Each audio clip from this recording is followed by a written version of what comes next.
విశాఖ రాజధాని చేస్తానన్న జగన్ విశాఖలోని ప్రభుత్వ ఆస్తుల్ని 1941 కోట్లకు తాకట్టు పెట్టారని, మరో 40,000 కోట్ల విలువైన భూముల్ని జగన్ అనుకో కబ్జా చేసిందని ముఖ్యమంత్రి అన్నారు.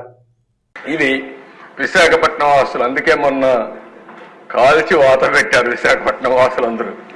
ఈ రోజు మీరు ఇక్కడ చూస్తే గవర్నమెంట్ పాలిటెక్నిక్ కాలేజ్ 24 ఎకరాలు 359 కోట్లకు తాకట్టు పెట్టారు.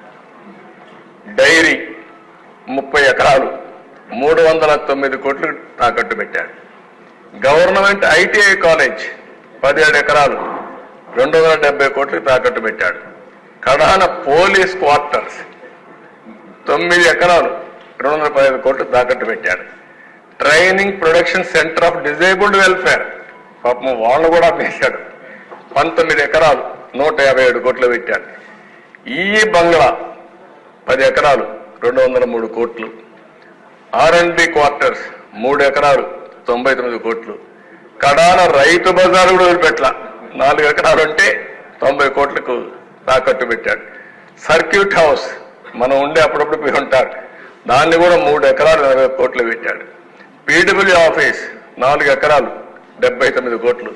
కడాన సెరికల్చర్ 6 ఎకరాలు 47 కోట్లు. తహసీల్దార్ ఆఫీస్ సీతంధార 1 ఎకరా 34 కోట్లు. ఇంకా మిగిలినవన్నీ వీళ్ళు కబ్జా చేశారు, ఇవన్నీ తాకట్టు పెట్టారు. 1940 కోట్ల రూపాయలు విశాఖపట్నంలో ఆస్తులు తాకట్టు పెట్టారు. ఒక 40,000 కోట్ల ఆస్తుల్ని కబ్జా చేశారు. ఈ రెండు అదే క్యాపిటల్. సుందర అందమైన పేరు. నెక్స్ట్